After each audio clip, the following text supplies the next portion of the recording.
Ladies and gentlemen, today we just got an absolutely massive update about the nuclear option as it relates to getting rid of the Senate filibuster. And as a little bit of a spoiler here, if you are a fan of moving along full steam ahead with the America First agenda, I think you are going to like today's video. And then, on top of that, literally right this very moment, because of his recent meeting with President Trump, Zohran Mamdani's own voters are turning on him already. And so, folks, today we have a lot to talk about. Let's get right into it. Now, as you all know, President Trump just navigated the nation out of the single longest government shutdown in all of United States history, which was, by the way, entirely manufactured by Chuck Schumer and the Democrats. But still, it's at the top of the Trump administration's agenda to nuke the Senate filibuster. And of course, what this would mean is that the number of votes needed in the Senate to pass President Trump's America First legislation would drop from 60 all the way down to 51, at which point we'd be full steam ahead. And so on that note, ladies and gentlemen, take a look at this. You call for an end to the filibuster. In the past, Leader Thune has said that it's just not happening. There aren't the votes. Mr. Secretary, do you believe that you have enough votes, that the president has enough votes to get rid of the filibuster? Well, we will see come January 30th, because that's the point of my editorial, is to put the Senate on notice that the Democrats kept the government shut down, and Ezra Klein in the New York Times took the mask off. He said this wasn't about health care. This was about stopping totalitarianism. The Democrats haven't been able to stop President Trump in the courts. They haven't been able to stop him in the media. So they had to harm the American people. 1.5% hit to GDP, $11 billion permanent hit.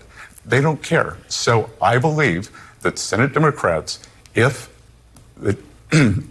Senate Democrats close the government again, that Senate Republicans should immediately abrogate the filibuster. You should ask Senator Klobuchar whether she will adhere to the filibuster and whether she will close the government. And so, folks, very clearly, not only does the Trump administration still want to nuke the Senate filibuster, but really what we just watched can only be described as a reality check. It's important to keep in mind here, in January of 2022, when Joe Biden was in the White House and when the Democrats had control of the House and the Senate, they actually desperately tried to nuke the Senate filibuster themselves. Now, ultimately, they failed because, thank God, two Democrat senators, Joe Manchin and Kyrsten Sinema, got in the way and voted against it. But do you want to know what the Democrat establishment did to those two Democrat senators because they refused to go along with the party plan of nuking the filibuster? They primaried them out and then tried to replace them with two brand new senators who were even more radically progressive. That's what they did. And as if that wasn't proof enough of what the Democrats' real intentions are, take a look at this. This is a photo compilation of various Democrat senators currently sitting on the Senate, just plainly and openly discussing their plans to nuke the filibuster should they ever get control of the country again. They're not even trying to hide it. So yeah, you know what? I'm with President Trump on this one. Let's get this show on the road. Let's nuke the Senate filibuster, and then let's save the Republic. The reality is, the second the Senate Republicans decide to listen to President Trump and nuke the filibuster, we could immediately pass an entire battery of America First legislation, like national voter ID laws, for instance. In fact, President Trump just posted this on Truth Social just earlier this morning, and I quote, "We must focus all of our energy and might on election fraud." And of course, he's absolutely right. We should do that.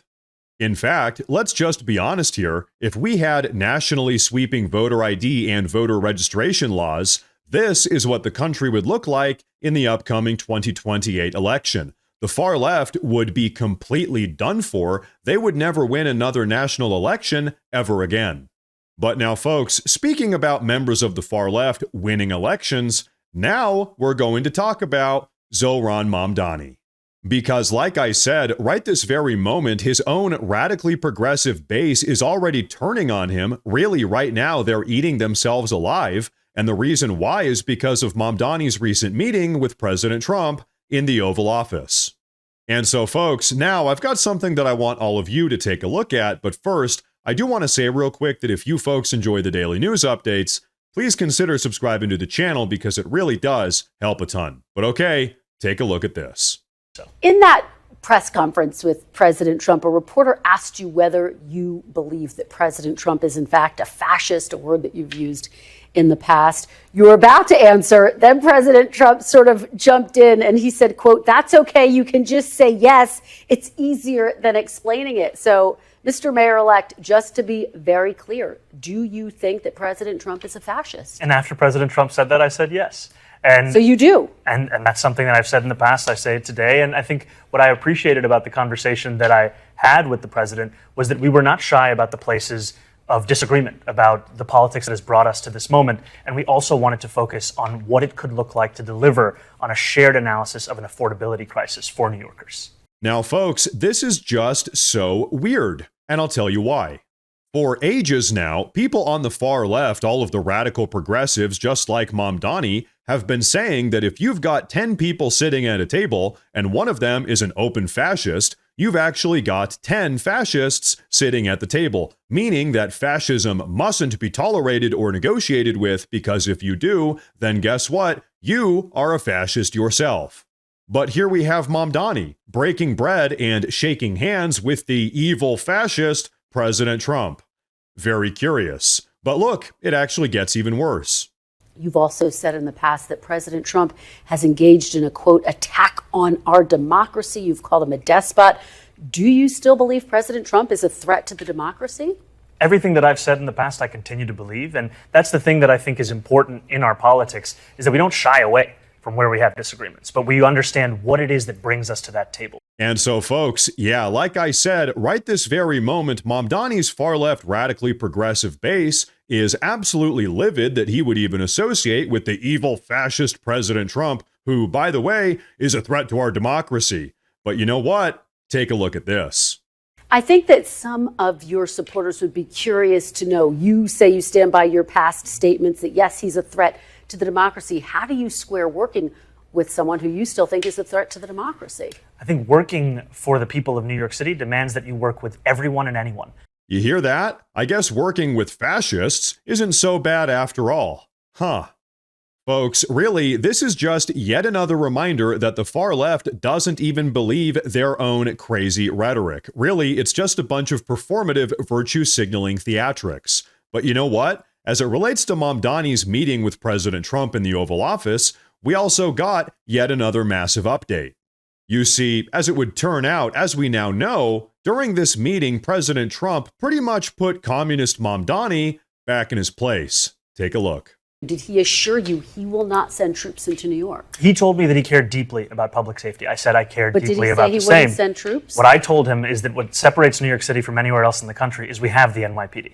And I trust the NYPD to deliver public safety. And to me, that is something that I know that they can do, that they have done, and they will continue to do under my leadership. So he didn't rule it out in your meeting? I made it very clear what we wanted to do was to deliver public safety and affordability, and the NYPD would be the ones to do so. So yeah, folks, you know what that means? That means that President Trump told Mamdani that if he feels like it, he's going to flood the city with the National Guard. That's what that means. And you know what? Good. We need to stop turning a blind eye to all of these far-left sanctuary cities that are openly operating in direct defiance of federal immigration law. If the policy of your city or your entire state, for that matter, your sanctuary state, is to harbor illegal alien invaders, then we should deploy the National Guard. Now, on that note, today we actually got yet another related report in which ICE officials have now confirmed that they're going to begin stepping up operations in New York City under Mamdani's mayoral leadership. So folks, here's what's absolutely hilarious about this entire situation. All of these radically progressive members of the far left that voted for Mamdani thinking that they were going to end up getting the communist revolution are really just going to end up getting a bunch of ICE agents and maybe a National Guard deployment. So to all of the third world communists that are out there, there's something that they should all know. You see, America First is actually non-negotiable. It is happening one way or another, and in fact, there is nothing that they can do to stop it.